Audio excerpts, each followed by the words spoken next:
Halo sobat, gimana kalau kita di dalam kendaraan dan gak bisa turun? Apakah bisa sholat sambil duduk? Assalamualaikum warahmatullahi wabarakatuh. Sobat muda, pernah gak sih ente lagi di perjalanan, terus waktu sholat udah masuk, tapi antum masih di jalan? Mau berhenti susah, mau nunda sholat gak boleh. Solusinya gimana sob? Pas banget ini momennya, dengan saat ini banyak dari antum yang mau mudik. Tenang sob, Islam itu agama yang mudah. Banyak keringanan di dalam Islam buat orang-orang yang lagi safar atau di dalam perjalanan. Bagaimana caranya sob? Simak terus video ini sampai akhir. Tapi sebelum lanjut, jangan lupa like, share, subscribe, aktifkan notifikasinya agar tidak ketinggalan ilmu Islam lainnya. Tanpa berlama-lama, mari kita langsung ke videonya.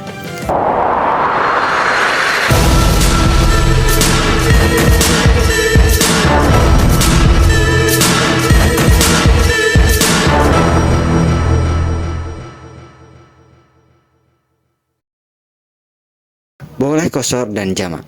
Sobat muda, kalau antum dalam perjalanan jauh, lebih dari 89 km, menurut sebagian ulama, ada dua keringanan utama buat sholat, yaitu yang pertama, qashar.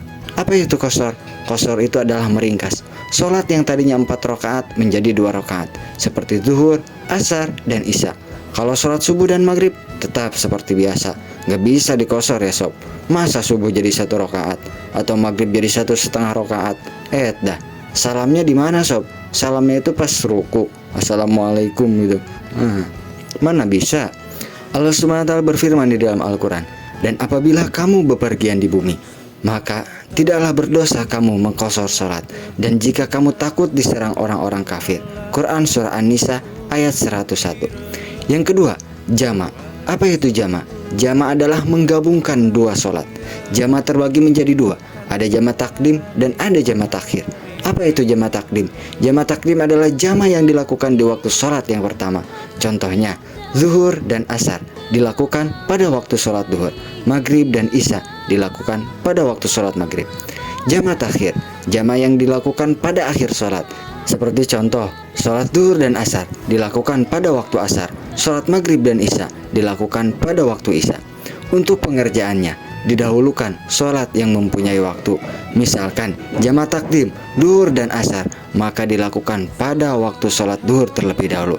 Jika jamak takhir, maghrib dan isya, maka yang dilakukan terlebih dahulu adalah sholat isya, sholat yang mempunyai waktu sholat tersebut.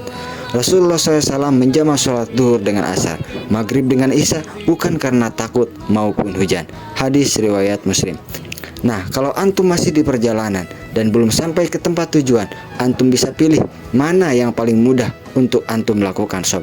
Jamak dan qashar bisa dilakukan terpisah, menjamak saja tanpa mengqashar atau mengqashar saja tanpa menjamak, dan boleh juga dilakukan sekaligus, menjamak dan mengqashar sholat. Kalau lagi di kendaraan gimana? Sobat muda, gimana kalau lagi di dalam kendaraan dan gak bisa turun? Bisakah kita sholat sambil duduk? Kalau bisa turun dan cari tempat sholat, wajib turun. Kalau nggak memungkinkan, macet, atau di dalam pesawat, atau bus tanpa rest area, dan lain-lainnya, boleh sholat di dalam kendaraan sambil duduk. Rasulullah SAW bersabda, jika aku memerintahkan sesuatu kepadamu, maka lakukanlah semampumu. Hadis riwayat Bukhari dan Muslim. Kalau di kendaraan, sholatnya tetap harus hadap kiblat kalau memungkinkan. Kalau nggak bisa, ya sesuaikan dengan arah kendaraan. Dan ruku serta sujudnya cukup dengan isyarat. Sujud lebih rendah daripada ruku. Sebagian ulama berpendapat bahwa sholat di dalam kendaraan seperti ini disebut sholat lihurmatil waktu, dan antum masih wajib menyempurnakannya dengan mengqadha sholat saat antum sudah sampai tujuan atau sudah dapat tempat yang memungkinkan untuk antum melakukan sholat. Tata cara praktis sholat di perjalanan. Oke sobat muda, sekarang kita rangkum tata cara sholat di perjalanan biar makin jelas.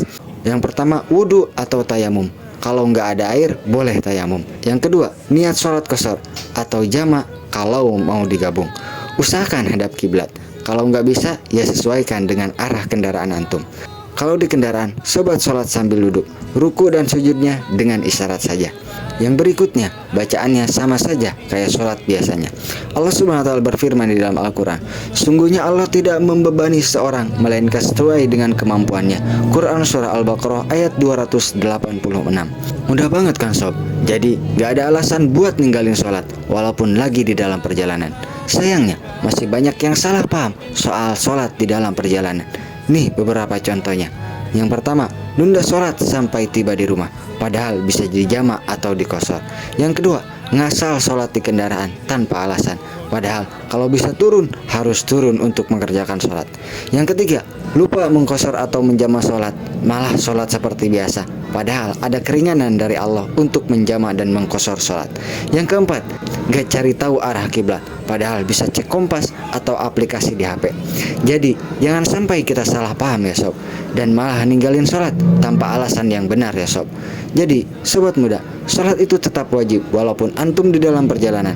Islam itu mudah, asal kita mau belajar dan praktek dengan benar. Oke sobat muda, kalau video ini bermanfaat, jangan lupa share ke teman-teman antum biar makin banyak yang ngerti. Dan pastinya subscribe biar nggak ketinggalan konten Islami lainnya. Sampai jumpa di video berikutnya. Assalamualaikum warahmatullahi wabarakatuh.